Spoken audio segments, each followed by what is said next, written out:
जेवढा फायदा हा मराठा समाजाला व्हायला हवा होता तेवढा झालेला नाहीये. जवळपास फक्त 98 पत्र जी आहेत ती आतापर्यंत मिळालेली आहेत. फारसा हा फायदा मराठा समाजाला झालेला नाहीये तसं पाहता येईल. नाही, मी माहिती घेतोय फायदा होतो की नाही.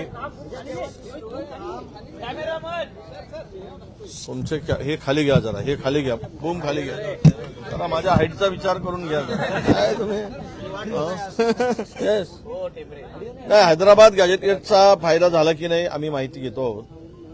परंतु आंदोलन संपवण्यासाठी सरकारने जरांगे पाटलांची जर बोळवण केली असेल तर मात्र हे फार धोकादायक आहे. दुसरीकडे ओबीसींना भडकवायचं आणि एकीकडे मराठा समाजांना भडकवायचं आणि आपली पोळी शेकून घ्यायची. पण गॅजेटियरच्या संदर्भात सांगायचं झालं तर जो JR गव्हर्नमेंटनी काढला आहे त्यातून आता किती फायदा होतो त्यापेक्षा मराठवाड्यातील यापूर्वीच अनेकांनी ओबीसी प्रमाणपत्र मिळवलेलं आहे. ते तुम्हाला जिल्हा परिषदेच्या स्थानिक स्वराज्य संस्थेच्या निवडणुकानंतर, महानगरपालिकेच्या निवडणुकानंतर दिसून येईल. म्हणजे ओरिजिनल ओबीसीचा वाटा कोणी हिरावला हे आता आज काही सांगायची गरज नाही. निवडणुकानंतर आपण बोलूया, त्याची माहिती घेईल मी आणि नंतर मी बोलणार आहे. पण जरांगे पाटलांचं जे आंदोलन होतं ते संपवण्यासाठी जर त्या हैदराबाद गॅजेटियरच्या म्हणण्याप्रमाणे JR काढून जर फायदा होत नसेल तर मग चुकत कोण आहे? जरांगे पाटील चुकत आहे की सरकार चुकत आहे? चूक कोणाची यावरही मराठा समाज विचार करेल. आपण म्हटलं की निवडणुकीनंतर बोलूया, निवडणुकीपूर्वी जर यावर बोललं नाही, आता काही होणार नाही. कारण गव्हर्नमेंटने एक JR काढून कास्ट सर्टिफिकेटच्या भरोश्यावर फॉर्म स्टॅम्प करायचा लोकल बॉडी निवडणुकीमध्ये हे ठरवलं आहे.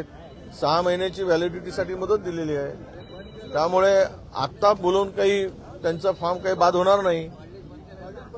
आपण त्याच वेळेस बोलू ज्यावेळेस हे सगळ्या प्रक्रिया पूर्ण होईल म्हणून मी म्हणालो. सर, हिवाळी अधिवेशनात जर आपण पाहिलं तर विदर्भ वैज्ञानिक विकास महामंडळाकडून सुधीर मुनगंटीवारांनी घरचा आहेर दिलेला आहे. हुरडा खाऊन जा पण विदर्भावर अन्याय करू नका असं मुनगंटीवारांनी म्हटलेलं आहे.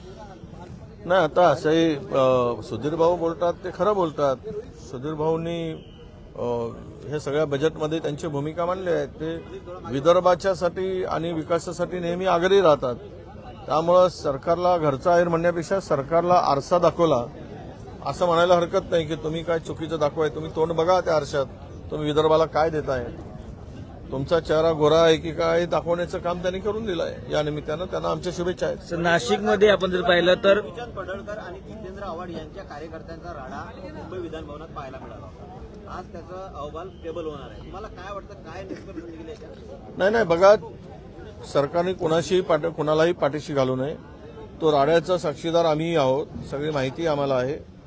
पण एखाद्यांनी ज्या पद्धतीनं सत्ताधारी असो की विरोधी असो कोणी पण चूक केली त्याच्यावर फौजदारी स्वरूपाची कारवाई झाली पाहिजे.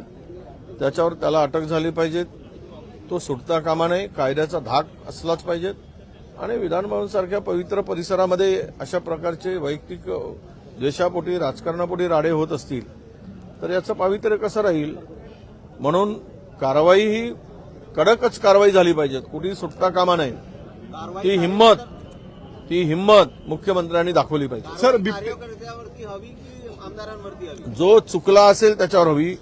त्याच्या पाठीमागे षडयंत्र रचून जर सरकारकडे माहिती आहे ते षडयंत्र रचण्यामध्ये ज्यांनी काही रोल निभावला तो त्यातून सुटता कामा नये. चोर सोडून संन्याशाला फाशी कशाला? फाशी चोरालाच झाली पाहिजे. ज्याने हे घडवून आणलं, ज्याच्या इशाऱ्यावर घडलं तो सुटेल तर उपयोग काय?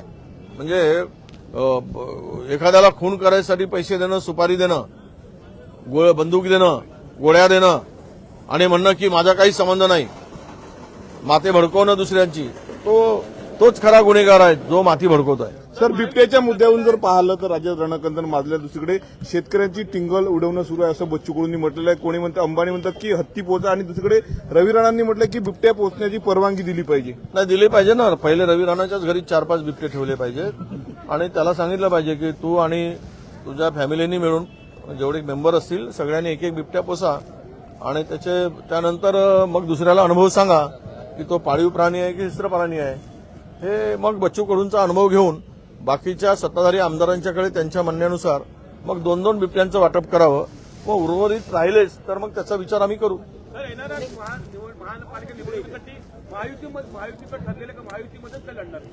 कोण शिवसेना भाजपा लढू द्या, त्यांना माहित आहे हे निवडणुका 20 दिवस लांबणीवर टाकून याचे निकाल फिरवण्याचं पाप करतायत ते.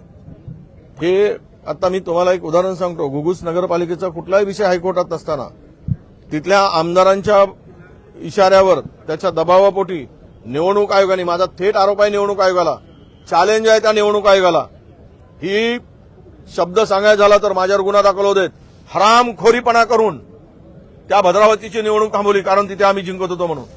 काहीच कारण नव्हतं, कुठलंच कारण नाही. कोणीही सुप्रीम हायकोर्टात गेलेलं नव्हतं, हायकोर्टात कुठलीही पेंडिंग नव्हती, तरी पण थांबवली कारण पायाखालची वाळू घसरली म्हणून. आणि अशा निवडणुका लांबणीवर टाकण्याचं पाप केलेलं आहे.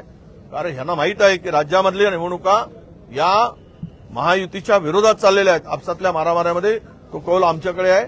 म्हणून सगळे निकाल फरवण्यासाठी पूर्वीच सांगतात बावनकुळे साहेब, आम्ही 175 जिंकणार 268 पैकी. हे कशाच्या आधारावर, कुठला आधार आहे याला?